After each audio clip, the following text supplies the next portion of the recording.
Bueno, buenas noches a todos. Este es el cuarto encuentro del ciclo de conversatorios Cuerpos que Hablan.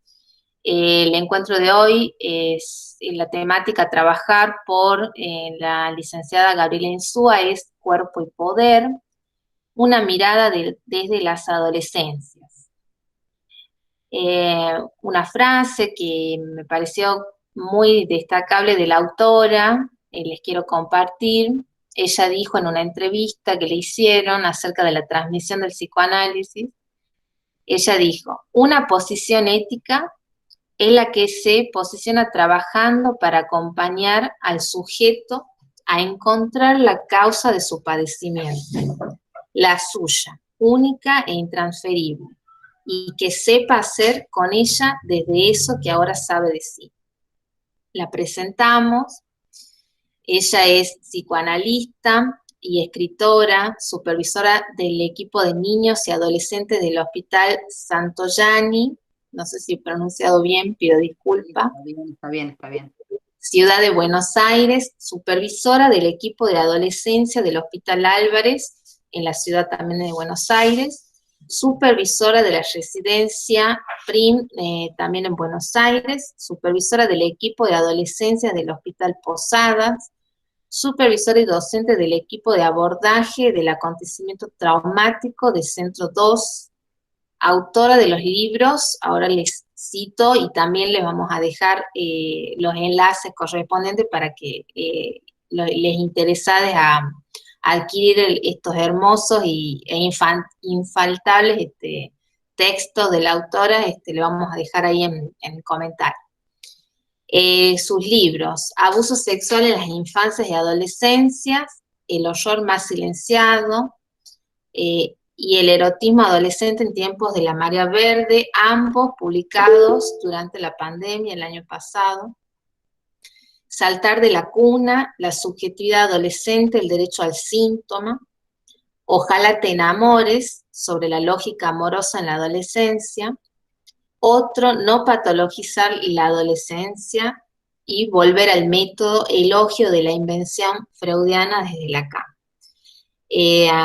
Abrimos después de la presentación, abrimos las preguntas, después, perdón, de la exposición de la licenciada Insúa, abrimos el espacio de preguntas, comentarios y el debate. Muchísimas gracias, Gabriela. Primero, agradecerte por aceptar la invitación y bueno, estamos muy contentos hoy de poder escuchar. No, Muchísimas gracias. muchas gracias, Jessica. Es un gusto para mí. Por acá y colegas de otros lugares, ya he estado leyendo por ahí, Lomas de Zamora, Quilmes, y bueno, Eva, querida amiga de Moreno, pero hay muchas también tucumanes.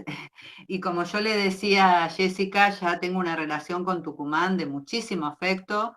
Antes que empezara la pandemia, viajé creo que 3 o 4 años seguidos para allá, para determinados digamos, congresos que me invitaron, y he conocido gente maravillosa con la que ya siento una cosa realmente de confraternidad y de sintonía, así que es un gusto. Y ahora este año voy a estar también en el congreso que ustedes organizan. Así que es un gusto, y siempre es un gusto estar en un espacio donde se hable de estos temas. Tengo, Eva lo sabe bien, tengo una lucha comprometida hace muchos años en esto, digamos. Yo creo que me encontré con lo traumático, ¿sí? Bueno, ahí estoy leyendo que Choel Río Negro también está. Me encontré con lo traumático, digamos, porque en la clínica me empezaron a llegar muchos casos que tenían que ver con los acontecimientos traumáticos, sean de diverso tenor, y allí me crucé con la enorme Françoise Dawan, y a partir de ahí, bueno, yo misma fui evidentemente generando el lazo con instituciones y lugares y demás que traten temáticas que tienen que ver con los padeceres de lo traumático, y también empecé, digamos, cada vez más a sostener lo que creo que desde el inicio de mi carrera supe, y ese es algo de lo que hablábamos recién, antes de empezar, y es que no creo, no concibo el psicoanálisis si no es con perspectiva social. ¿sí? No concibo un psicoanálisis por supuesto que trabajo en mi consultorio, que hoy hace 1 año y medio es adentro de mi casa, pero trabajo en mi consultorio y trabajo desde un marco freudiano, lacaniano, con perspectiva de género y con perspectiva social. No puedo entender un psicoanálisis que no pueda, que escucha a un sujeto digamos, de soldado suelto de la cuestión del entorno social y familiar que lo aloja. Entonces, la idea es hablar de cuerpo y poder en las adolescencias, ¿no? Les voy a contar qué quiero decir con eso, me hice un hilo como para que me acompañen a ver lo que quiero decir. Hay una frase que me gusta mucho a mí, que es de Oswald Andrade, que dice, el espíritu se niega a convertirse en cuerpo. Y me parece que es una frase que desde la filosofía, desde la literatura, porque es un escritor en realidad, lo que viene a decir es que el cuerpo no puede ser entendido sin algo que va muchísimo más allá de la biología, que va muchísimo más allá de lo anatómico, ¿sí? La adolescencia es un tiempo de apropiación, por eso titulé uno de mis libros Saltar de la cuna, es un Fordá. Para quienes son docentes y no vienen del palo del psicoanálisis, Fordá es algo que Freud de repente, viendo a su nietito jugar adentro de una cuna, cosa que hemos visto mucho eso, todo eso a los niños, eh, jugar adentro de una cuna, a tirar un carretel con un hilo y traerlo de vuelta, y decir for cuando lo tiraba y decir da cuando lo traía, descubrió que en realidad cuando arrojaba ese carretel el niño tenía una expresión de mucho júbilo, es decir, que el fordá sería ese movimiento por el que todos nosotros fuimos yéndonos de nuestros padres, madres, entorno familiar. ¿Sí? De a poquito, con la compañía de esos otros, obviamente, pero hacemos ese fordá, ese saltar de la cuna. En ese saltar de la cuna, ¿qué pasa con el cuerpo? Y hay que ir apropiándose del cuerpo. Hay que ir apropiándose porque no podemos olvidar que cuando nacemos absolutamente prematuros, ¿sí? A diferencia de los animales que a la mañana son paridos y a la tardecita se están parando y pueden buscar su alimento, nosotros tenemos una prematuración de muchos años hasta que un niño puede valerse por sí mismo. Entonces, esa prematuración hace que los otros son muy importantes, sus otros familiares y sus bueno, otro paterno, otro materno, para decirlo de alguna manera, son muy importantes, pero entonces nos han deseado de una manera, han cargado sobre nosotros deseo por suerte, en el mejor de los casos, pero también mandatos, también frustraciones, muchas cosas, y sobre nuestro cuerpo también. Ay, no sé, es una cosa muy común, ¿no? Apenas nace un niño, ¿no? Ay, se parece a la madre, se parece al padre, ay, sí, es igual a la abuela, igual al tío. Bueno, está bien, eso está bueno que pase, o sea, la realidad es que está bueno que el otro ponga deseo sobre uno, pero en uno va a tener que ir, va a tener que ir apropiándose de ese cuerpo para hacer algo. Si lo deja atrapado por lo que el otro vio en ese cuerpo, bueno, no hay subjetividad posible, ¿no? Em, Siempre, Eva me lo debe haber escuchado muchas veces, pero hay una frase del Fausto de Goethe que yo amo, que dice, aquello que has heredado, adquiérelo para poseer. Y esto también tiene que ver con el cuerpo, o sea, aquello que has heredado en muchas cosas, ¿no? Digamos, tiene que ver con el cuerpo. Uno no, digamos, no hay herencia posible si uno no hace algo con eso que le han heredado. Y la adolescencia es un tiempo muy convulsionado, lo saben, estoy hablando con colegas y con docentes y demás, es un tiempo muy convulsionado, un tiempo de pasaje, la adolescencia es un umbral, ¿sí? La pubertad es el umbral de la adolescencia y la adolescencia es el umbral de la adultez, es un tiempo liminar, es un tiempo de umbral, y donde se trata justamente de subjetivar, de hacer pasar por uno, de decidir con qué me quedo y qué no, de eso que me han dado. Yo suelo usar la metáfora también de que el cuerpo es como un cuaderno, que vieron cuando nos regalan un cuaderno. Nos regalan un cuaderno, pero las hojas están en blanco y no es nuestro ese cuaderno hasta que no le escribimos en él. ¿Sí? Entonces, en este caso el cuerpo no está en blanco porque ya tiene las marcas de la niñez y las marcas del otro, del primordial sobre uno, sobre una o sobre une, pero la realidad es que uno tiene que apropiarse de eso. En lo que hace al adolescente, ¿no? La pregunta en todo caso es, ¿cómo tener un cuerpo propio en un mundo que lee con parámetros y categorías de lo esperable estandarizado? Y ahí empezamos a hablar del poder. Por supuesto que ya hay poder en el otro primordial sobre el niño que adviene, ¿no? Por supuesto que sí. Pero también claramente hay un poder que excede incluso al otro primordial, a padres, madres, tíos, abuelos, abuelas, digamos, y que tiene que ver con el poder digamos, del otro social. ¿Cómo conseguir un cuerpo propio cuando todo está tan estandarizado? ¿Sí? Cada época, de alguna manera, les escribí aquí, presenta una encarnadura distinta del amo, ¿no? Y sin duda, una de esas encarnaduras es la imagen del cuerpo. Digamos, cada uno de nosotros hemos nacido en una determinada época y han habido parámetros de lo que era un cuerpo bello, por ejemplo, ¿no? Un cuerpo bello, un cuerpo sano, parámetros, parámetros, parámetros. Bueno, la cuestión es que esos parámetros van cambiando con las épocas, ¿sí? Pero siempre de alguna manera marcan un mandato y siempre de alguna manera a veces terminan siendo grilletes, ¿sí? Byung-Chul Han, que es un filósofo que a mí me encanta realmente, me parece realmente un pensador inteligentísimo, habla mucho de esto últimamente, ¿no? Dice que en realidad nos creemos, somos tan, bueno, me sale una palabra de mi época, tan piola, tan vivos, que nos creemos libres de toda sumisión. Y en realidad estamos respondiendo al amo sin darnos cuenta más de una vez, muchas veces, ¿sí? Entonces es muy importante estar atentos, atentas, atentes a qué cosa en mi cuerpo juego de los ideales que la época pone, de mi cuerpo, mi vida, pero en este caso estamos hablando del cuerpo, ¿no? Sin duda, esos mandatos son efectos de discursos de poder sociales, ¿sí? Hegemónicos. Cuando uno dice hegemónicos, quiere decir evidentemente que, digamos, hay un discurso que es el que se arroga el poder mayor sobre otro, ¿no?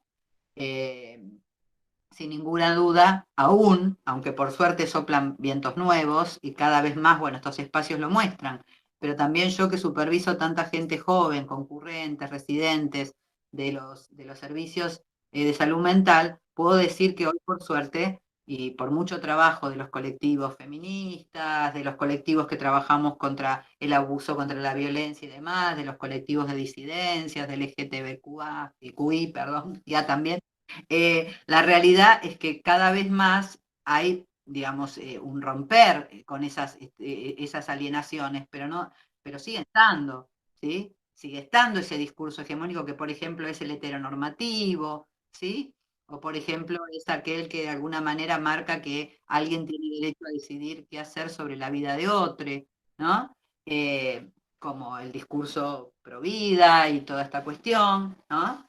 Entonces, en realidad sigue habiendo discursos hegemónicos, siempre va a haber un discurso hegemónico, pero los que siguen habiendo son algunos que dejan por fuera y segregan a toda diversidad. Entonces hay que seguir trabajando y mucho con esto. En el cuerpo, esto también se refleja en el cuerpo, los mandatos, digo, ¿no? El cuerpo en sus diversas escenas, lo sexual, la imagen social, los derechos sobre el mismo, ¿sí? Sin duda, como toda escena de la vida, el cuerpo está atravesado por los mandatos hegemónicos y discursos de poder. Miren, Judith Butler, que trabaja intensamente lo que ocurre con los cuerpos, en lo que ella llama la preformatividad, es decir, esto de que haya un discurso que de alguna manera arma ¿sí? Discursos y que marca el poder hegemónico, dice, los cuerpos no solo tienden a indicar un mundo que está más allá de ellos mismos, ese movimiento que supera sus propios límites, un movimiento fronterizo en sí mismo, parece ser imprescindible para restablecer lo que los cuerpos son. Es decir, los cuerpos digamos, claramente tienen que también estar alojados en este intento de romper contra hegemonías, ¿no? Ahora, el amo va a seguir siempre tratando de imponerse y de sostener ese discurso hegemónico. Ahí nos tenemos que preocupar por tanto los analistas como los docentes y cualquiera que trabaje en el campo de la salud mental y lo social, de la educación, nos tenemos que proponer preguntarnos siempre cuál es nuestro lugar, ¿no? Para mí, mi lugar y el lugar digamos, en muchos programas, yo siempre digo que somos todos trabajadores del lazo social, ¿no? Digamos, voy por encima de la disciplina específica. La verdad que a mí no me interesa acá cuántos o cuántas psicoanalistas hay. Me interesa que somos trabajadores del lazo social, de eso que tiene que ver con poder hacer lazo, con poder alojar en lugar de segregar. Ahora, volvemos a los mandatos sobre el cuerpo, a los mandatos sobre la subjetividad. Hay uno que es evidente, ¿sí? Y que me refiero, por ejemplo, a la figura idealizada del tú puedes, ¿sí? Tú puedes, ¿sí? Y paradojalmente, muchos colectivos que trabajan en favor de los derechos de la mujer y en favor de también han entrado en una cosa así. Por ejemplo, a mí la palabra empoderamiento no me gusta, ¿sí? La palabra empoderamiento, hablando de cuerpo y poder, me suena a algo ficticio, artificial. Me empodero, ¿sí? Para mostrarle al otro no sé qué cosa.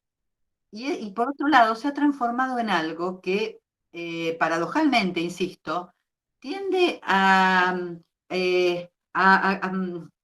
no sé, a mimetizarse con aquello contra lo que va, ¿sí? Digamos, en lugar de soportarse, en lugar de interesante, de interrogar la diferencia, tiende como a armar una cosa hegemónica también en torno al poder, ¿no? Bien, a ver, acá está. Les quería contar esto. A mi juicio, un rostro actual del amo se ve muy claro en un episodio de una serie que tal vez vieron muchos de ustedes, ¿no? Black Mirror, me estoy refiriendo. Si no la vieron, se los súper recomiendo, la verdad. Y hay un capítulo que traducido sería, se llama No se Dive, pronuncio muy mal el inglés, discúlpenme, pero que traducido sería Caída en picada. Y es muy interesante toda la serie, se las recomiendo profundamente. Pero el capítulo este se trata de una joven, ¿no? En un mundo donde todo se mira a través del dispositivo cibernético, a través del celular, Black Mirror. Muchas gracias, Jessica. A través del dispositivo cibernético, ¿sí? Cada habitante tiene, bueno, su celular, ¿sí? Y tiene una lente con la que va midiendo el puntaje de los otros, ¿eh? Va por la calle y le aparece, digamos así como, ¿no? ¿Qué puntaje tiene el que está enfrente? Ese puntaje tiene que ver con la imagen, es decir, qué imagen tiene para el otro, o sea, la realidad es que para ser exitoso, ¿sí? Hay que tener un determinado puntaje. Eh, por ejemplo, anoté por acá, para ser alguien, digamos, para ser exitoso, aunque en realidad sea el mayor fracaso y sometimiento al otro, no se puede tener menos de 4.0. De hecho, un insulto prodigado a su hermano por la protagonista es: no sé cómo puedo vivir con vos que sos un 3,1. Su hermano, que está parado en otro lugar de la vida, digamos, aunque también tomado por lo virtual, desde la pasión por los videojuegos, pero absolutamente mucho más sano, con menos importancia por el reconocimiento del otro, le dice en referencia a una casa que la joven quiere alquilar, pero a la que solo accederá si su puntaje en las redes es 4 o 5, le dice: esas casas son cajas de sonrisas falsas. ¿Sí? Bueno, se trata de un mundo donde todos tienen que ser clasificados y conseguirán más o menos prerrogativas laborales y demás, o sociales, a través de, si te likean, te ponen like y entonces subís tu puntaje. Bueno, esto que parece que la serie parece ciencia ficción, no tiene nada de ciencia ficción. Y esto también pasa sobre el cuerpo. Hoy a la tarde estaba en una sesión con una paciente, no voy a decir, no hay que interrumpir la grabación, Jessica, porque no voy a decir nada demasiado particular. Y la realidad es que la muchachita estaba absolutamente destruida, porque se había pintado el pelo de una determinada manera dentro de la pandemia y estaba muy chocha con eso, yo qué sé, y cuando se abrió la presencialidad y fue y la vieron los compañeros, digamos, y, bueno, sufrió un ataque de alguno de ellos tremendo, tremendo, y entonces en la sesión me dice, ¿cómo voy a hacer para soportar esto? Y yo le digo, ¿qué? ¿Soportar tu color de pelo que te encanta? No, eso no, eso no. Le digo, ¿qué es lo que no es soportable? Que no le guste a los demás, no es soportable. Entonces, y ojo, es un adolescente, por lo tanto, por supuesto que va a buscar el reconocimiento de sus pares, porque tampoco nos pongamos nosotros en un lugar de poder hegemónico también, creyendo que hay que plantearse que a un adolescente le tiene que importar nada lo que opinen los otros. Lo que pasa es que hay que acompañarles a que puedan encontrar un lugar donde sostengan su deseo más allá del reconocimiento del otro, pero es absolutamente lógico que le importe el reconocimiento del otro. El punto es hasta qué nivel los discursos hegemónicos marcan modelos. Volvemos a eso, ¿no? Y que cualquiera que se corre un cachitito, corporalmente, simbólicamente, como sea, de alguna manera queda por fuera de. Entonces, para ser alguien es necesaria la valoración del otro, para llegar a nombrarse sujeto es necesario prescindir de ella, no todo el tiempo, pero en momentos fundamentales de la vida y en momentos fundamentales de la asunción de un cuerpo es importante prescindir de ella. Otro rostro de la sumisión al discurso amo, mientras creemos que somos profunda y osadamente libres, ¿no? Es esto de qué es ser real, qué es tener un cuerpo real y qué es tener un cuerpo que en realidad es para el otro, digamos, ¿no? Para que el otro vea. Es una pregunta que nos tenemos que hacer y mucho. Estamos en una época de imperativos de goce, como decíamos hace un rato. Tú puedes, sé feliz con tu cuerpo, porque también está la contracara. La frase, sé feliz con tu cuerpo, sea como sea, también se transforma en un imperativo. Es decir, también se transforma en un imperativo. Es decir, es tan imperativo, bueno, tenés que ser feliz con tu cuerpo, sea, como no podés ser feliz con tu cuerpo si no sos flaca. Es decir, todos son imperativos desde ese lugar. La idea es que cada quien haga una búsqueda acerca de aquello que constituye su estilo, su deseo, su goce, ¿sí? Y que por supuesto trabajemos en espacios, en redes, para conseguir que los adolescentes cada vez más puedan alojar la diferencia, pero no montarnos en imperativos. Yo veo muchos cartelitos de Facebook que dicen, la mejor persona, la persona que más te ama está frente a ti en el espejo. Me parece terrible, me parece terrible. ¿Qué clase de sociedad queremos hacer si lo que creemos es que con que yo me guste a mí misma ya está todo bien, o con que yo me quiera a mí misma? En realidad, si eso pretende ser algo que corte con el discurso hegemónico, se convierte en más discurso hegemónico y se convierte en un soporte del individualismo que termina con el lazo social. Entonces, hay que trabajar mucho para ver cómo hacemos con los imperativos de goce en relación al cuerpo, ¿no? Por tanto, el cuerpo del que hablamos no escapa a los imperativos de época y a la angustia concomitante, ¿sí? Mira, algo que es muy claro del discurso hegemónico justamente es la batahola, el lío que se armó con la aparición del lenguaje inclusivo. Como yo escribí en el libro del erotismo adolescente, yo puse una aclaración lenguajera al principio y dije que yo iba en todo el libro a hacer esto que hago con ustedes. A veces hablo en inclusivo, a veces no, a veces, pero porque me parece muy genuino, porque obviamente yo no soy nativa del lenguaje inclusivo, ¿sí? Y entonces, de vez en cuando, digamos, aparece claramente en mí el masculino como, porque todos estamos tomados por el tema del patriarcado. Ojo, ¿no? Todos. Entonces yo les contaba ahí en el cuento, en el libro, algo que me pasó con un adolescente que me pareció genial. Un adolescente en la primera entrevista, creo, la segunda, ya no me acuerdo. Él hablaba en lenguaje inclusivo y yo lo seguía, por supuesto.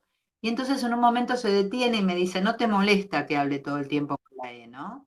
Y le digo, no, ¿cómo me va a molestar? Le digo, al contrario, me parece un logro enorme, tanto de los adolescentes como de... Digo, lo que sí, discúlpame, pero vos me vas a encontrar. Digo, yo cuando escribo en las redes escribo con la X, el género, siempre. Pero me vas a encontrar que a veces hable con la E, a veces no, pero porque la verdad que no me sale siempre, porque claramente no lo tengo como habitualidad, no tomado desde mi historia. El pibe se para del diván donde estaba sentado, viene y me abraza. Y me abraza, se vuelve a sentar y me dice, gracias. Le digo, ¿por qué? Y me dice, porque no me la careteás. Entonces me cuenta que su mamá todo el tiempo trata de hablar con la E para que él sienta que ella está más cerca. Y no es así. Es decir, de nuevo, digamos, la idea es qué suerte que los adolescentes, los jóvenes pueden apropiarse y también muchos, incluso gente digamos, de más edad, pueden apropiarse del lenguaje inclusivo y de hecho lo han abierto. Ahora, eso no quiere decir que tenga que ser un imperativo. Quiere decir que tiene que ser una cuestión de respeto a un uso del lenguaje. Pero la batabola que se armó, la movida, donde las cosas agresivas, ustedes no saben las cosas que me han dicho, ahora ya no tanto, pero las cosas que me han dicho en las redes cuando algún posteo mío público, yo siempre escribo con X el género. Entonces, por ahí estoy, no sé, pronunciándome contra algo sumamente, no sé, terrible, como un abuso, como esto, y alguien me dice, ¿qué es esa tontería de la X? ¿Qué es esa tontería de la X? O me agrede con eso, ¿sí? Entonces, nada, pensemos por qué pasa esto. Pasa esto porque el lenguaje inclusivo es un modo de ir contra un discurso hegemónico, ¿sí?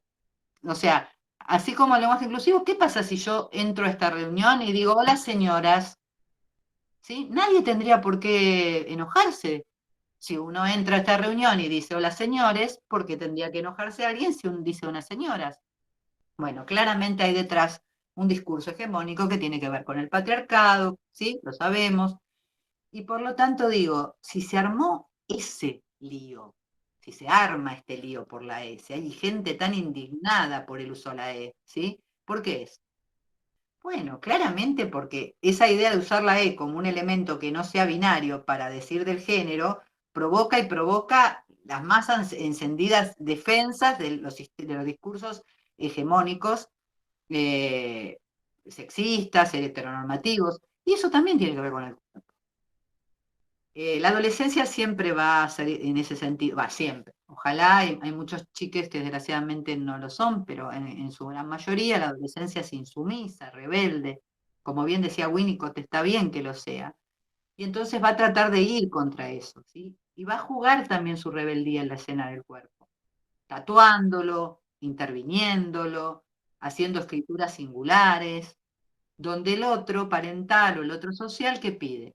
Homogeneidad.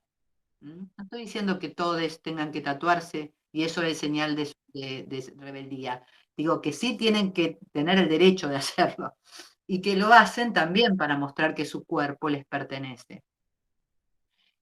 Frente a esta intervención sobre su cuerpo, que puede ser un arito, puede ser un tatuaje, ¿sí? Puede ser, bueno, cualquier cosa que hagan, puede ser la vestimenta, y también puede ser que tenga que ver con que la identidad autopercibida no sea la de la biología y empiecen a cambiar su modo de vestirse y su estilo en relación a la identidad autopercibida. Bueno, todo esto al otro social y familiar los horroriza muchas veces, ¿sí? Y también a la ortodoxia psicoanalítica, que todavía no entiende bien, ¿sí? ¿Qué quiere decir identidad autopercibida, parece? Porque muchas veces siguen patologizando lo que es diversidad.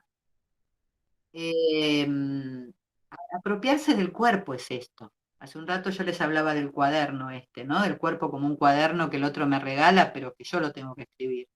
Bueno, me voy apropiando del cuerpo y voy haciendo mis marcas y voy haciendo mis elecciones de ese cuerpo. Pero ese cuerpo sin duda tiene como horizonte y tiene también como telón de fondo, digamos, discursos que van a ir cruzándolo, hegemónicos de poder, con los que se va a tener que ver.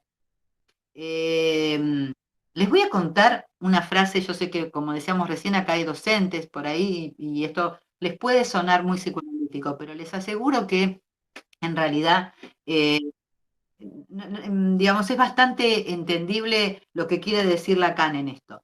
Yo claramente, digamos, como feminista y como alguien posicionado en la perspectiva de género, mis maestros, como ya les dije, son François Dawan, Silvia Bleichmar, y Juan Carlos Volnovich, ¿sí? Bueno, tantos más, pero digo, claramente de un psicoanálisis con perspectiva de género y social, pero tomo de los maestros, de los maestres, tomo lo que está bueno y me marco diferencia con lo que no coincido. En ese sentido, por supuesto que también abrevo en Lacan y en Freud. No se trata de desechar todo. Bueno, hay una frase de Lacan en el Seminario 10 donde él va a decir una cosa muy, muy interesante. Él está diciendo qué le pasa al adolescente cuando se encuentra con digamos, la sexualidad en el sentido del estallido de la sexualidad en su cuerpo, ¿no? Entonces dice, si hay algo que concrete la referencia, bueno, a lo que veníamos hablando, no importa. Es ciertamente ese momento en que la niña descubre la gama. Cuando dice la gama, Lacan siempre habla en términos muy metafóricos. La gama es la letra G, ¿no? La gama está se refiriendo obviamente a lo puberal, digamos, ¿no? Al puber, a la vagina también. La gama de la unión del vientre con sus dos muslos y siente un vértigo ante eso y dice, el niño, por su parte, pobre idiota, mira al pequeño grifito problemático, es decir, el niño encontrándose con su pene, ¿no? Duda vagamente sobre si ahí hay algo extraño, ¿no? Y entonces dice, luego tendrán que aprender, ¿no?, a hacer con eso, ¿sí? Bueno, la frase es más larga, pero no la voy a tomar. Y dice, por decirlo de otro modo, tendrán que aprender paso a paso, en su experiencia individual, a tacharlo del campo del narcisismo, precisamente para que pueda empezar a servir para algo. ¿Qué quiere decir esto? ¿Que no tengan vagina, que no tengan pene? No. Lo que quiere decir es que justamente tanto niña, niño, niñe, que esto es lo que Lacan obviamente no está diciendo, y es que no todo es binario, no todo es niña, niño, ¿sí? Estamos en otro momento epocal y en otra situación, que para poder hacer uso del cuerpo, el adolescente tiene que tacharlo del narcisismo en el sentido de ese lugar donde los padres desearon algo para ellos, ¿sí? Tiene que dejar de ser el niñite de mamá o de papá para poder saber qué hacer con su sexualidad.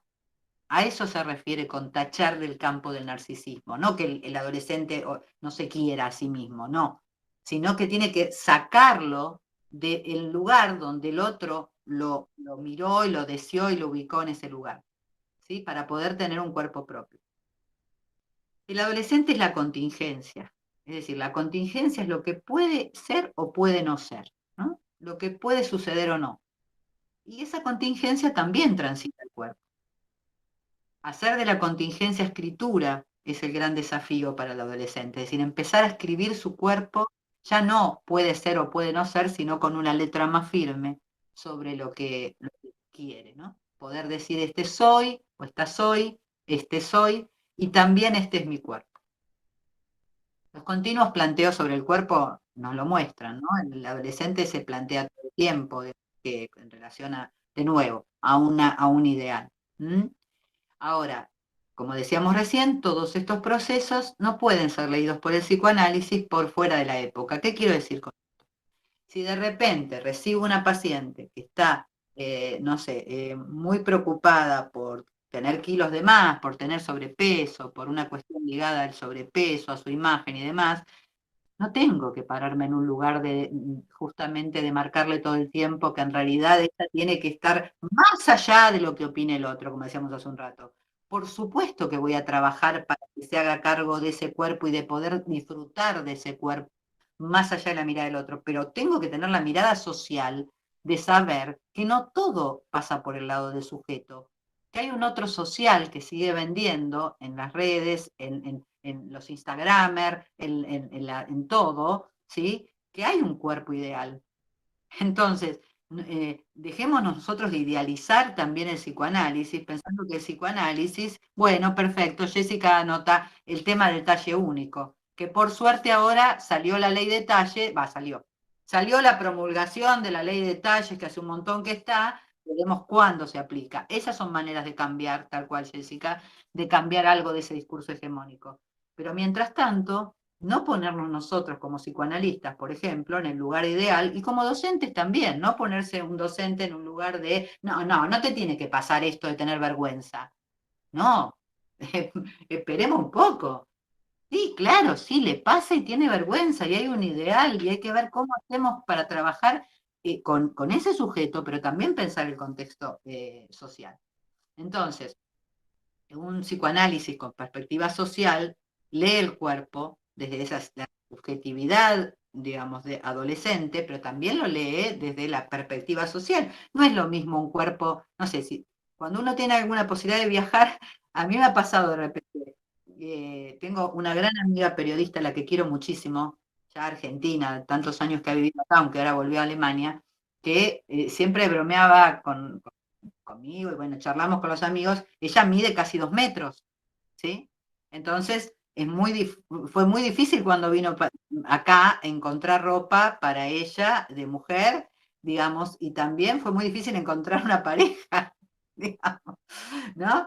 En cambio, cuando yo tuve la oportunidad de viajar a Alemania, en Alemania es muy común que las mujeres tengan esa altura o tengan esa medida corporal. Entonces, también, por favor, ubiquemos como psicoanalistas justamente que no hay un modo, un talle único, como decía Jessica, y que, por ejemplo, tomando este ejemplo que parece nimio y burdo, tiene que ver también con el contexto social y hasta con la geografía, digamos, ¿no? Con la cuestión cultural y también con la fisonomía marcada por la geografía, para decirlo de alguna manera. Entonces, miren todas las cosas que un psicoanalista tiene que escuchar en lugar de encerrarse en 2 o 3 textos.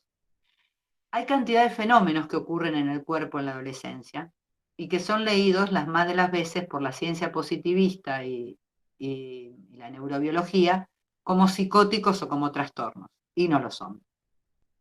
Me refiero a los trastornos de alimentación, me refiero al cutting, al corte en el cuerpo. Es muy común en los adolescentes, ustedes lo saben. Me refiero a las pseudoalucinaciones jugadas en el cuerpo.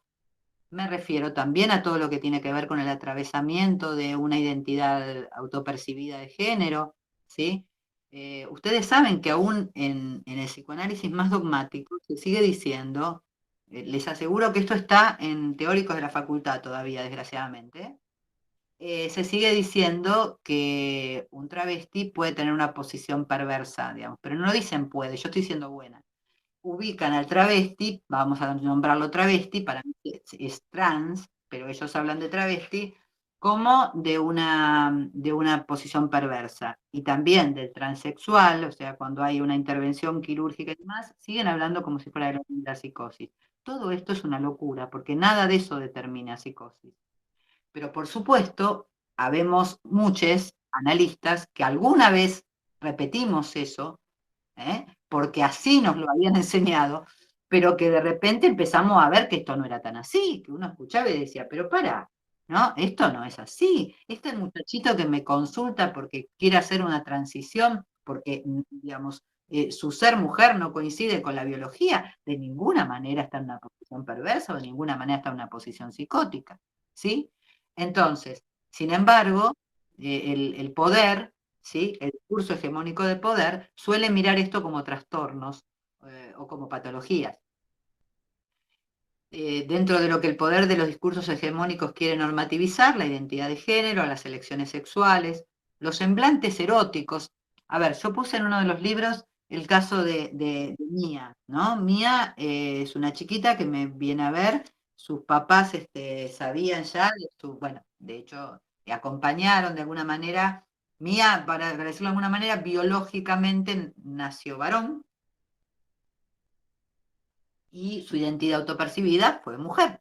Bien, Mía tenía 15 años cuando me vino a ver, por supuesto no se llamaba Mía, ¿no? Esto está claro. Bueno, y a lo que voy, que por eso también no digo que no se puede grabar, lo escribí en un libro, es que Mía, sus papás que la acompañaban y que habían entendido todo esto, y también el colectivo que la acompañaba, que era un colectivo LG, este, siempre esperen, LGTQI más. El colectivo que la acompañaba estaban muy apurados porque Mía hiciera la armonización y el cambio de identidad en el documento y la armonización. Bueno, lo que fuimos viendo a lo largo del laburo con Mía es que Mía se sentía apurada por nosotros. Y les estoy hablando también por su propio colectivo y aparte por padres que no estaban en contra, pero era como que una vez que su hija les dijo, bueno, yo soy Mía, no soy fulanito, no soy Juan, digamos, ¿sí? Querían apurar, querían como decir, bueno, a ver, yo entiendo, por angustia, porque no entendían, porque les resulta difícil, pero querían apurar los tiempos de Mía. Bueno, Mía finalmente decidió que sí iba a cambiar su DNI, sí iba a hacer ese cambio en ese DNI, pero que no iba a hacer la armonización. Y me dice un día, che, de última, voy a ser una mujer sin tetas. Está lleno de mujeres sin tetas. Es decir, quiero que vean como también en esto, incluso desde los colectivos feministas que apoyan y de disidencias, a veces también pueden sostener discursos hegemónicos. La importancia de que el cuerpo, digamos, se vaya haciendo en relación a la singularidad. ¿Ah? Porque no todo digamos, alguien que haga un proceso de transición necesariamente tiene que hacer las mismas cuestiones que hicieron todos o todes, y ni que hablar cuando un adolescente dice que es no binario, ¿no? Y entonces empiezan a desesperar lo familiar, lo social y demás. El mundo adulto se angustia frente a la apropiación de su cuerpo por parte de los adolescentes. En el mejor de los casos se angustia y es absolutamente lógico que los padres y madres de alguna manera se encuentren con la angustia de que algo les resulta extraño. Está bien, eso a ver, eso no es una dominación sobre los chicos. Está perfecto que puedan demostrar su angustia. Otra cosa es que los torturen o los cercenen, ¿no? En el peor de los casos se sienten dueños de sus cuerpos. Ese es el peor de los casos. Es que no se trata de una moda, no se trata de llevar los pantalones rotos o tal o cual corte de pelo. Se trata de intervenciones jugadas y singulares que marcan que su cuerpo no le pertenece a los adultos. Me gustaría concluir, ¿sí? Así podemos abrir para el diálogo, con algo que compartí en mi libro y que a mí me asombró mucho. O sea, eh, hice un seminario con un gran amigo, Guillermo Izaguirre, un gran psicoanalista. Guillermo, para hablar de otra cosa que no tenía que ver con el tema de las disidencias o del cuerpo, nos cuenta de una antropóloga que había hecho una investigación muy interesante sobre el pueblo Cuom. Estábamos trabajando en cuestiones del lenguaje, psicoanalistas, nada que ver. Bueno, yo fui a comprar el libro que me recomendó Guillermo. El libro se llama Yo no estoy solo en mi cuerpo. Y me encontré ahí con una maravilla para pensar lo que, digamos, lo que pasa con el cuerpo frente al poder hegemónico sexual, sexista y heteronormativo, y cómo los adolescentes en realidad querrían mucho más esto que les voy a contar de los Kwon que lo que tenemos hoy. La autora se llama Florencia Tola, y en una investigación de campo que realizó desde 1997 a 2003, es una antropóloga. Entre los Kwon, tobas del centro y este de la provincia de Formosa, en el Chaco argentino, en su cotidianeidad de investigación con hombres, mujeres, ancianos y jóvenes, da cuenta de la particular idea de los cuerpos que esa comunidad tiene. Dice en su libro Yo no estoy solo en mi cuerpo, cuerpos, personas múltiples entre los tobas del Chaco argentino, así se llama el libro. Yo no estoy solo en mi cuerpo es una frase que le dice, voy a leer, con esta frase, Seferino, un señor de la comunidad, me expresaba en 1999 la importancia singular del cuerpo para la existencia de la persona humana, perdón, y de las relaciones interpersonales. el cuerpo como condición de posibilidad de la persona, el cuerpo como vehículo de relaciones, un cuerpo que no es pensado exclusivamente como sede de una singularidad individual, ni como un dato irreductible de la naturaleza. Yo no estoy solo en mi cuerpo, dijo Seferino, ¿no?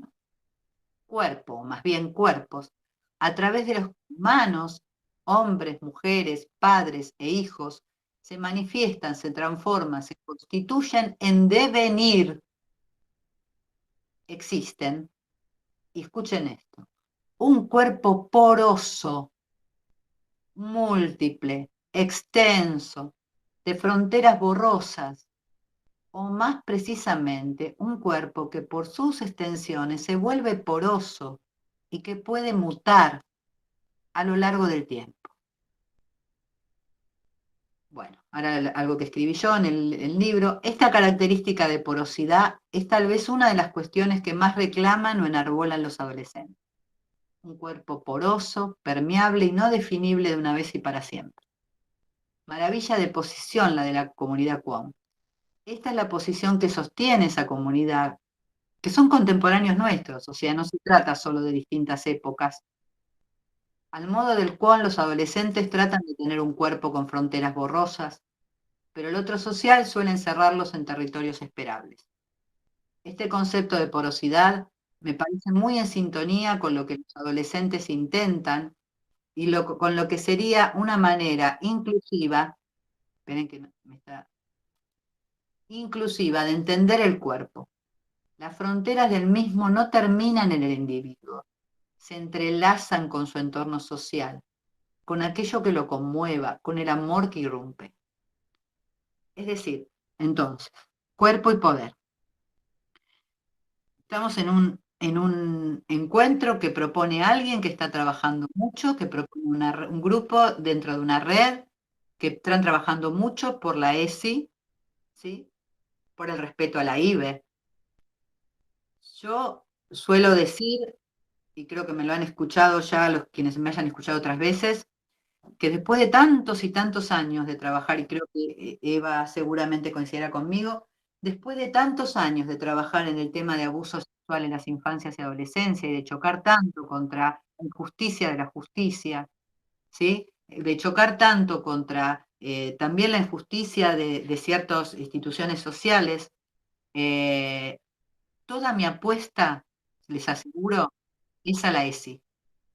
Es decir, yo, por supuesto, sigo luchando en el día a día con cada una de las situaciones que se nos aparecen en los equipos o en mi consultorio, pero donde apuesto es a la ESI, que desde muy temprana infancia, ¿sí?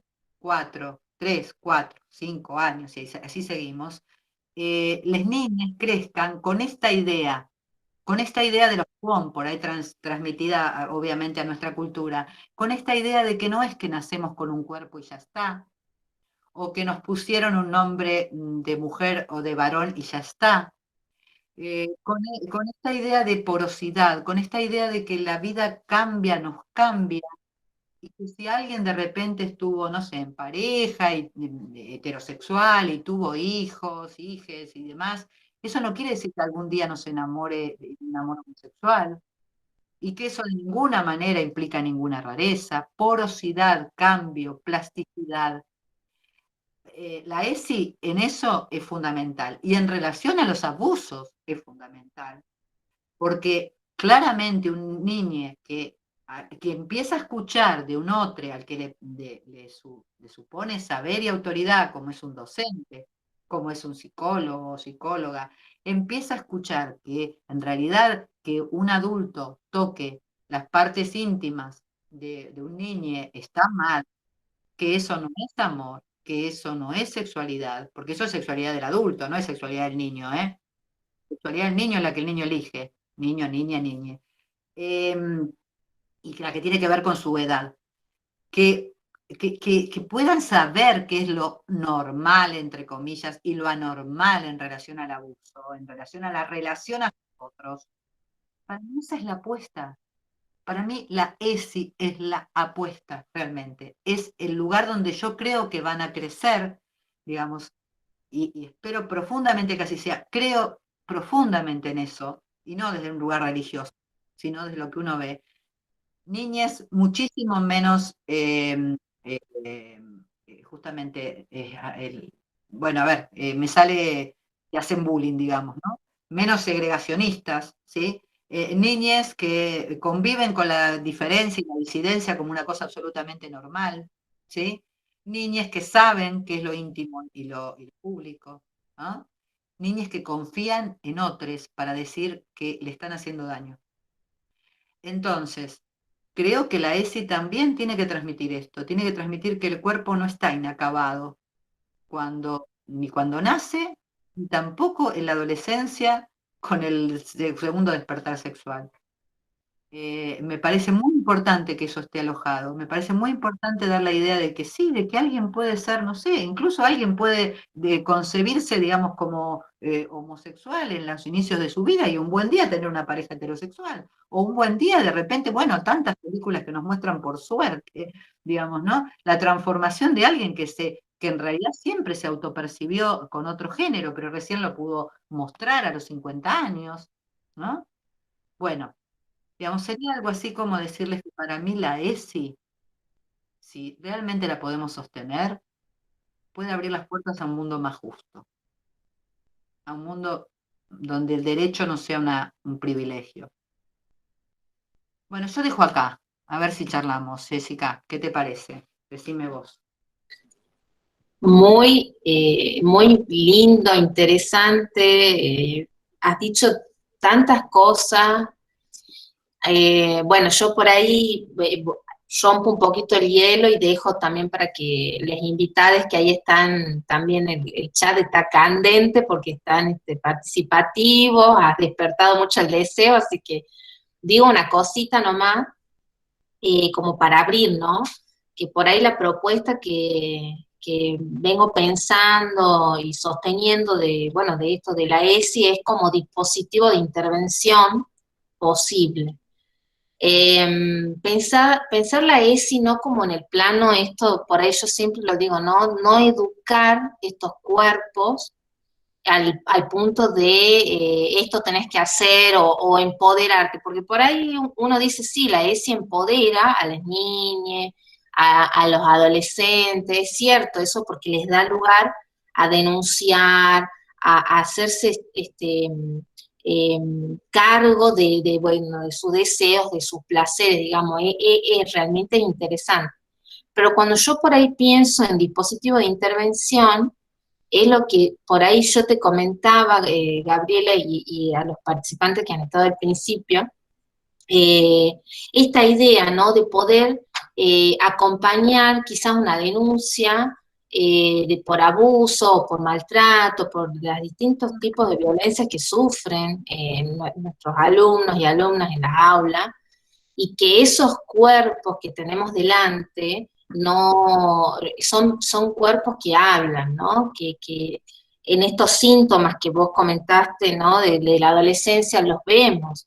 Eh, entonces, por ahí la propuesta de la ESI como un dispositivo de intervención me parece que es algo nuevo, que es algo que por ahí es medio complicado, que estamos armando desde el espacio, pero es como corrernos de esto que vos, y comparto mucho lo que has dicho, de no ponernos en esta posición rectora, ¿no? De esto es lo correcto, lo que tenés que hacer, y si no abrir quizás el espacio para interrogar, ¿no? ¿Qué es lo que está pasando ahí, ¿no? Con las corporalidades, eh, Bueno, mucho lo para que abrir.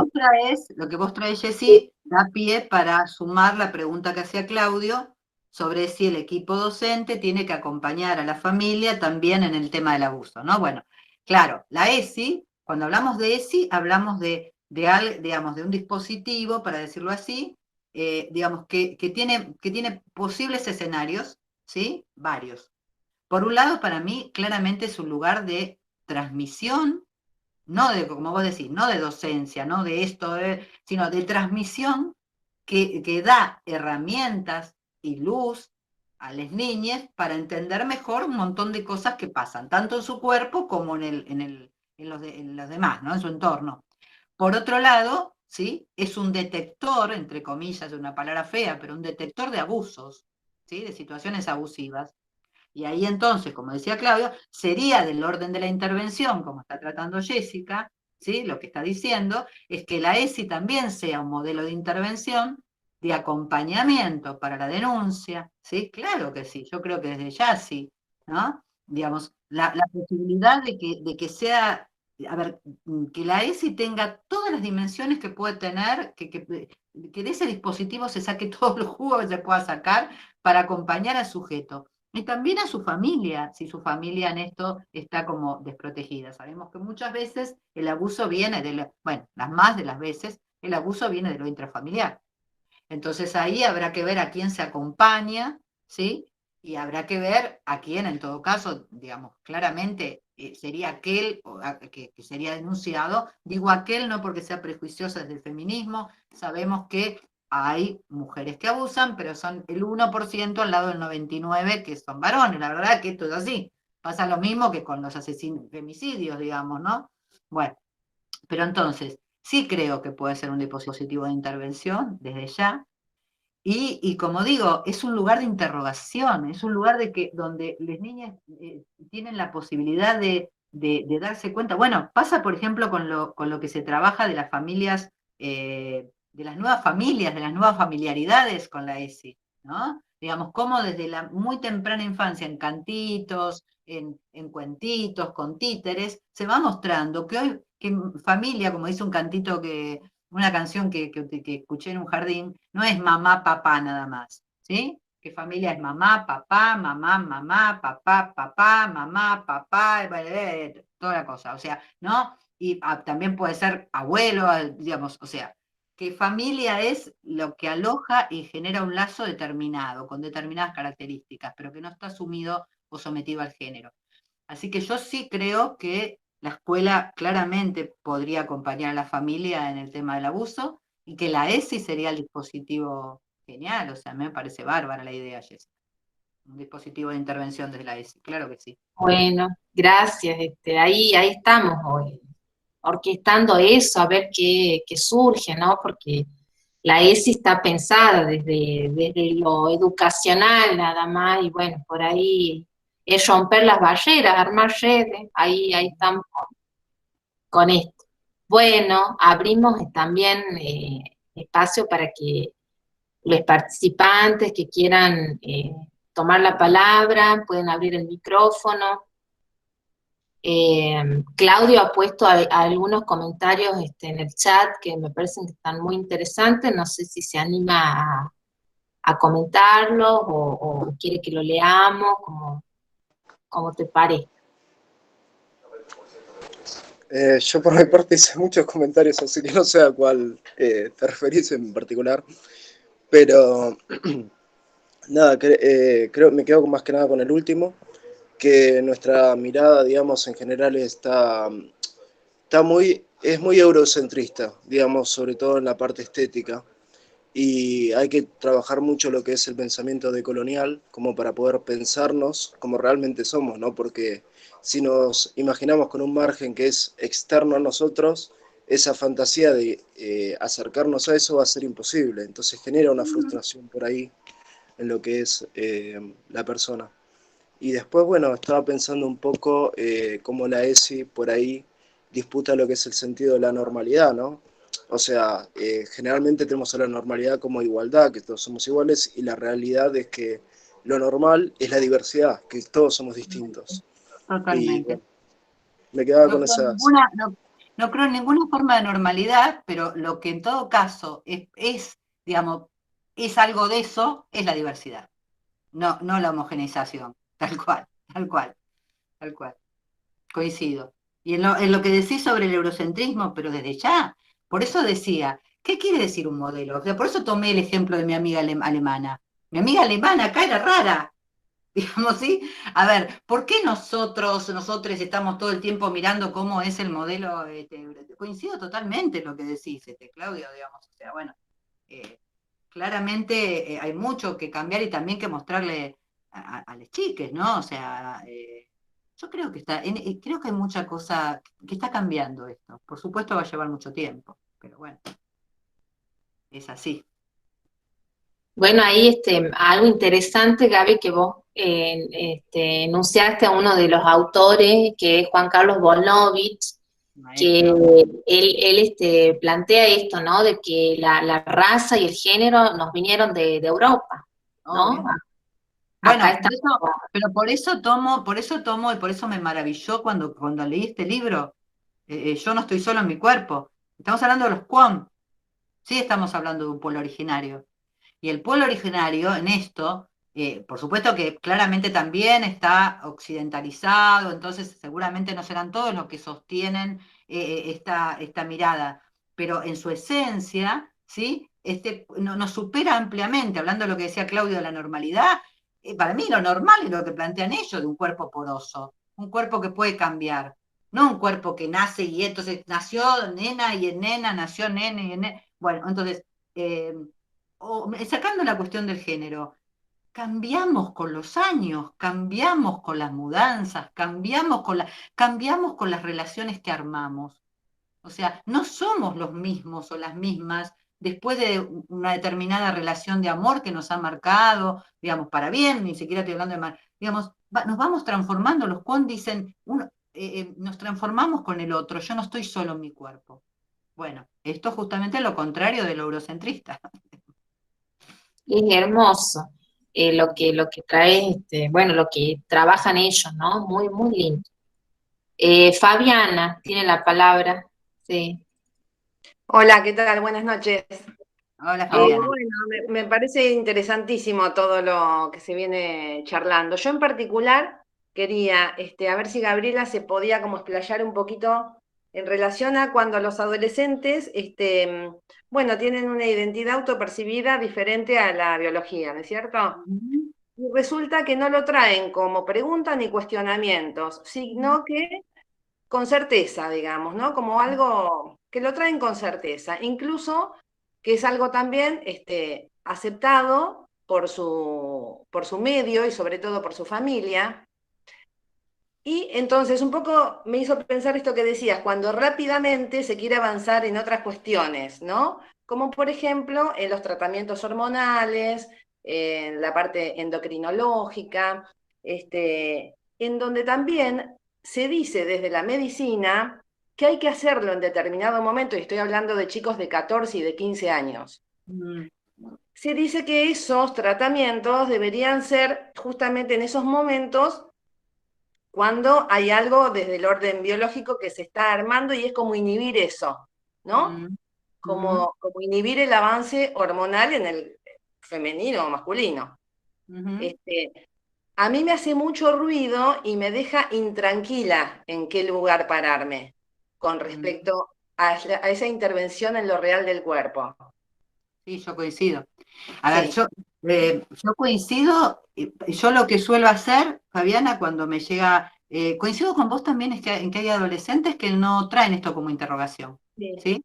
Y está bien, no lo traen perfecto. A ver, si yo no fui a mi análisis un día y llevé como interrogación que era heterosexual y claro, era cis, ¿por qué claro, tengo está muy que, bien, sí, no? sí, sí. Bien, entonces, Sí, es una perfecto. certeza, en realidad, yo lo tomo también como que eso está bien, no lo tomo como una certeza Sí, ¿viste? psicótica. Como le decía el otro día yo, la verdad Claro. que a lo largo de 36 años de laburo no me ha llegado mucho homosexual o mucha homosexual que en realidad viniera porque quería curarse de su Ujú, homosexualidad, sino que venía por lo que padecía, por ser ujú, homosexual en la sociedad. Entonces, ellos vienen y te dicen, hay otros que no, hay otros que se lo preguntan, pero como bien dice Fabiana, hay algunos que vienen y te dicen, bueno, yo soy trans, ¿sí? Soy un varón trans, o lo que fuera. Bueno, ¿qué hago yo ahí? Listo, yo con eso no me meto a cuestionar eso que ellos traen. Lo que claro. sí trato de ver es cuándo se dio cuenta, pero no al modo de cuándo te diste cuenta que eras trans, Ujú, porque si no también, de nuevo, me tendría que preguntar cuándo te diste cuenta que eras hetero, ujú, sino, sino en relación a cómo se fue dando ese descubrir. Pregunto, historizo, trato de ujú, historizar con el adolescente o la adolescente cómo se fue dando ese descubrir. ujú, Pero lo pregunto al mismo modo que le pregunto a cualquier adolescente cómo fue su pubertad, cómo ujú, fue su primera vez, cómo vivió la sexualidad cuando aparecía, o sea, no ubicando como que es un hecho a interrogar por qué. claro. Ahora, con lo que decís acerca de las intervenciones, Fabiana, muy interesante lo que traes. Yo tampoco coincido, es decir, no creo, salvo que el adolescente, y ahí sí hay que trabajar con los adolescentes para ver si ellos plantean quiero hacer la hormonización o quiero hacer una intervención determinada en mi cuerpo, ahí sí creo que hay que trabajar el por qué lo quieren, porque hay un intervenir sobre el cuerpo que incluso lleva muchos riesgos, pero Claro, de ninguna manera que sea el otro adulto el que marca que deben hacerlo, porque si no lo hacen ahora en la adolescencia, después es jodido y yo qué sé.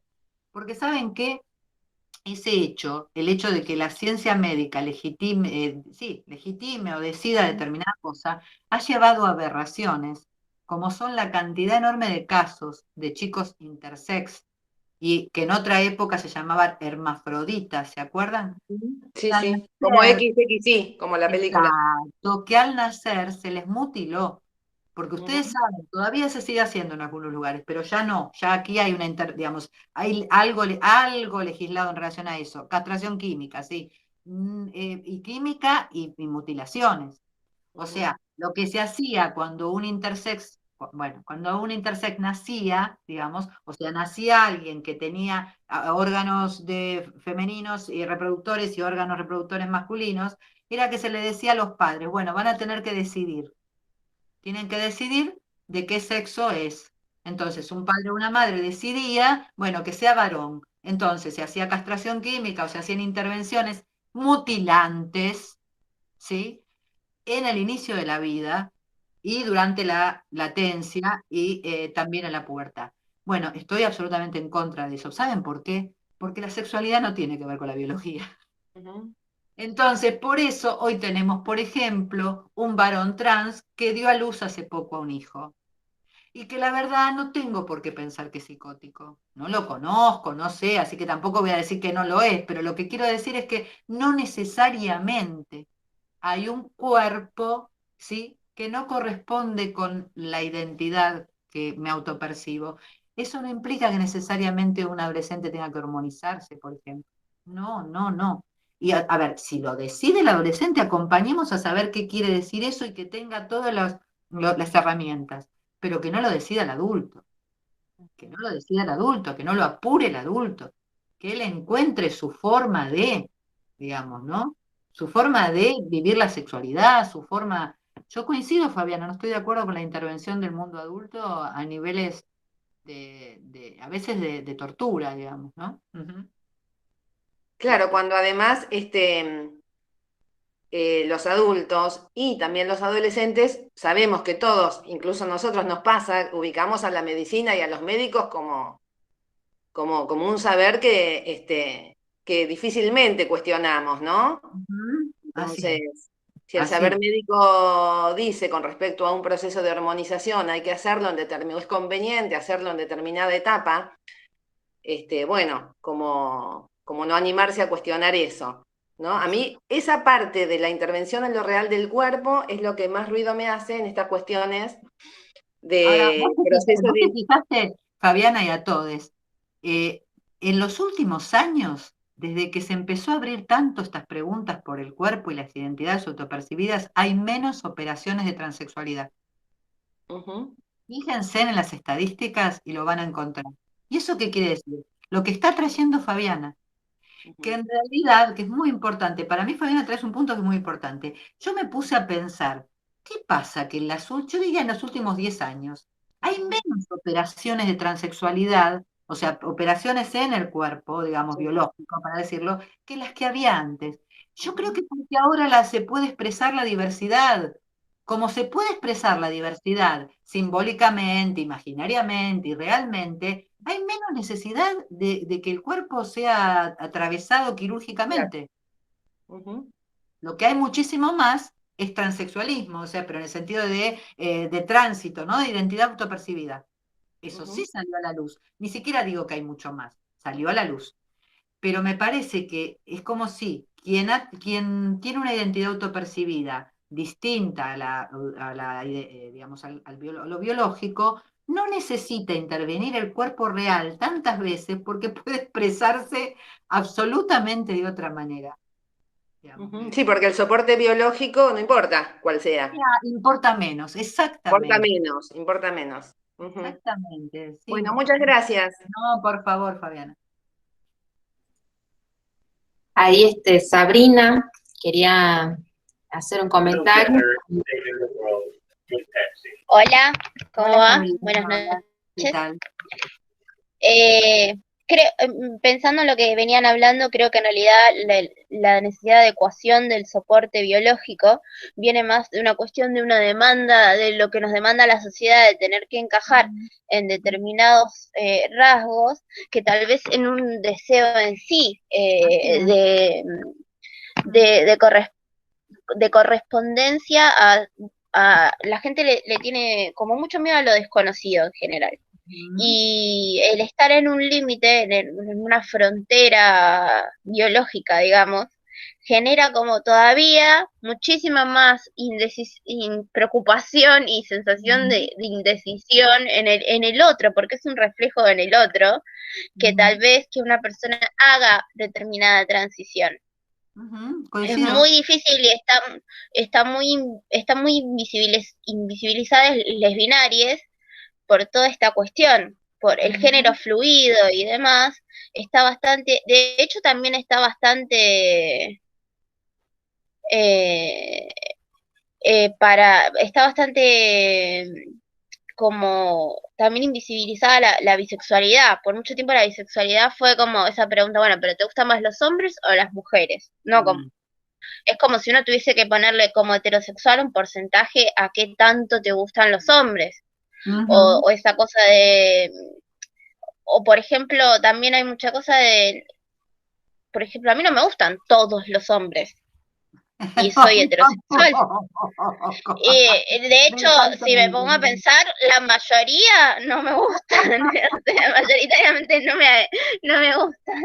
Y de hecho, un gran porcentaje Bueno, de sería ellos sería terrible que nos gustaran todos porque estaríamos muy ávidas. No, bueno, pero digo, parece que implicás que cuando una persona comenta que es gay, siempre alguien salta y dice, no, yo tengo un amigo para presentarte, cosas, o una amiga, y uno ve esa cosa como de, o tienen esa cosa de no te vayas a enamorar de mí.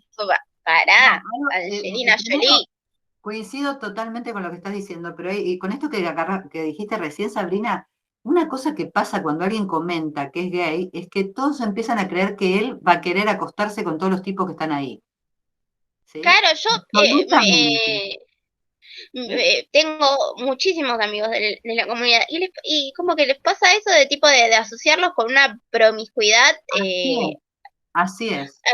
y la verdad que tienen una vida sexual absolutamente común con las mismas promiscuidad o no con la que pueda llevarla cualquier persona joven que sale y se divierte y está explorando su cuerpo y su manera de vivir la sexualidad.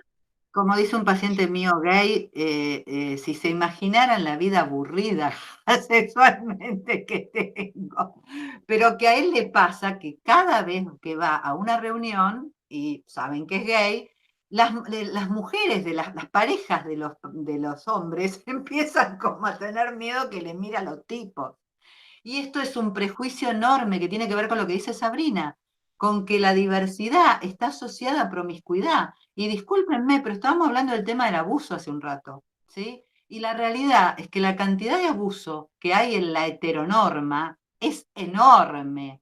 Es decir, en realidad, si tengo que pensar, encontré muchísimas más veces abusos en familias donde hay, digamos, una heterosexualidad como establecida, que en familias gay. O sea, en realidad lo promiscuo está asociado a lo diverso, Sabrina, creo. Porque desde lo diverso, o sea, si bien yo soy heterosis y no, tal vez no tan cis, porque no estoy tan de acuerdo con las reglas asociadas a mi género, pero sí tengo, digamos, no voy a negar mi heterosexualidad, porque lamentablemente es un privilegio. Bueno, sí, pero a la hora de interactuar con otros, lamentablemente sí es un privilegio, entonces no voy a ponerme en una posición que no me corresponde, pero creo yo que hay mucho de asociar que en realidad como en un mundo en el que uno se habla más, se atreve a hablar más de su propia sexualidad, la permite fluir, permite que no sea algo estanco, se permite el probar, se permite el, el, el vestirse y el interactuar según se siente, es menos probable que haya abuso porque todo está más a la vista, todo está más charlado, más consensuado. No digo que no pase, porque sería como No, infantil de no, mi yo parte por creer que eso, no puede pasar. claro, yo quiero aclarar, no estoy diciendo tal cual, que no pasa entre gente de la comunidad, no, no estoy diciendo eso. Lo que estoy diciendo es que se asocia la comunidad con lo promiscuo. Y en realidad, en la heteronorma y en la heteronormatividad, en familias cis, hetero, hay muchísima promiscuidad. Es decir, Pero creo que además además de que hay promiscuidad, lo que lleva también a los abusos es que hay mucho secretismo, hay mucho también, hermetismo respecto a la sexualidad. Las familias bien constituidas, heteronormadas y qué sé yo, tienen mucho todavía de secretismo, de ocultar, de cosas debajo de la alfombra, de cosas que quedan en familia y bueno, demás.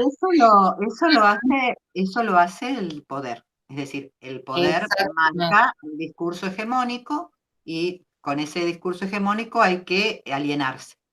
Y lo digo bien, Gabriela, alienarse. hay Luján tenía un comentario, no sé si está Sí. acá, si lo querés contar, Luján, me parece muy interesante el comentario que he puesto.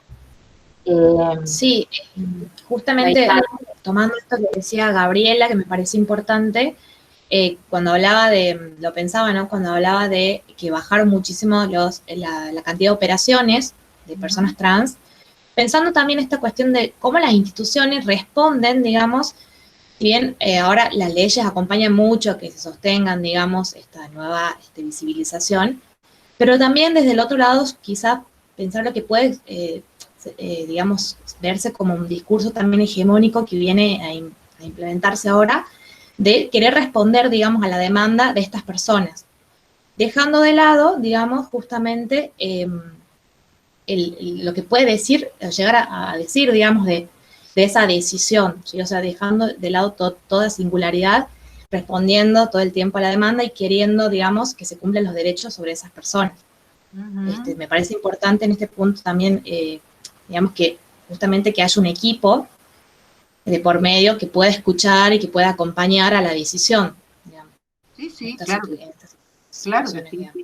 Ahí ya como no voy tratando de ordenar porque a las 9:30 hemos puesto el tope ya para despedirnos y dejarla descansar también a Gabriela que viene de una jornada pesada y que creo que he leído que te han puesto la segunda dosis. Así Exacto, me que ha dado la no segunda. sé cómo está divina, No, pero ahora debe estoy estar bárbara. cansada. Seguramente me tome el día de mañana, porque seguramente que mañana algún síntoma voy a tener, como me pasó con la primera. Pero sí, estuve trabajando y después me fui a dar la Sputnik. Es un alivio en medio de tanta incertidumbre, aunque todos sabemos Eh, que hay que seguir Así cuidando. que me quería hacer un comentario con respecto a esto que están planteando. Me parece que hay un documental. Bueno, yo he subido un fragmento en el Facebook, en el grupo cerrado que tenemos de SIB, Desafío de su abordaje, que está ahí en información de la reunión, ahí búsquenlo al link. Se llama La ERTE. Este documental es sobre la vida, la historia, la biografía de, ahí hace interferencia el micrófono, ya te doy la palabra, Eva, ¿no? Perdón que te silencie ahí, si no hace como una interferencia en la grabación, después sale, no se entiende. La RTC es la vida y la historia de esta caricaturista que es trans, eh, brasileña, en donde, bueno, ahí ella cuenta la historia bueno, todo su proceso, ¿no? Y a mí hay algo que me ha encantado, que lo dice tan claramente, sin irse a lo teórico, ¿no? Que ella ahí dice cuando todo el documental está basado en la entrevista a ella y al trabajo que hace. Y le pregunta a la entrevistadora si consideraba hacerse la cirugía para ponerse las mamas, ¿no? Para ponerse las tetas. Y la ERTC le dice, la ERTC es el nombre, digamos, es algo muy, muy interesante, eso también nunca se cambió el nombre, ¿no? Puede haber cambiado, digamos, su manera de mostrarse al mundo, pero el nombre, ¿no? Eso también ella lo plantea muy bien, es el nombre que le dio su padre, ¿no? Entonces, como fuerte, eso, como por ahí, de dónde nos viene, ¿no? La marca del otro, como para pensarlo. Pero a mí algo que me ha gustado que ella dice, le responde a la entrevistadora, mira, yo tengo 3 posiciones con respecto a si me opero o no y me pongo las tetas. Y dice, tengo lo que es el quiero, el puedo o el necesito. Ah, mega ¿no? interesante. Está hermoso. Yo sé que Gabriela es muy cinéfila, así que te recomiendo el documental. Perdón que interrumpa, pero como recién hablamos de la adecuación de los cuerpos, no pasa solamente esto, una experiencia personal que me hizo acordar tu comentario, Jessica, que no pasa solamente con el hecho de adaptar el cuerpo, un cuerpo biológico masculino a la estética femenina. Porque, por ejemplo, mi familia, mi abuela, mi mamá, son todas talle 120, 110 de corpiño, no sé, y yo soy planísima. Y a mis 15 años, mi abuela, para que no me sienta mal y que no sienta que como que no era parte de la familia, porque todas eran exuberantes a nivel que parecían que estaban operadas, para que no me sienta mal, a los 15 años me quiso regalar la operación de mama. Está clarísimo, sí, no tiene que ver solo. Por eso decía hace un rato que todo esto que nos estamos hablando del cuerpo y el poder no tiene que ver solo con la identidad sexual, ¿sí? Sino que tiene que ver también con cualquier cosa, lo traía Claudio con el eurocentrismo, tiene que ver con cualquier cosa que tenga que ver con la singularidad, la subjetividad frente a el discurso hegemónico, lo que nos quiere homogeneizar. Sí. Claro, el pensamiento de que yo me iba a sentir mal disculpa, por el solo hecho Sabrina, de no... Sí. Sabrina, disculpa, estaba antes que vos, una otra participante, Eva, le damos la palabra.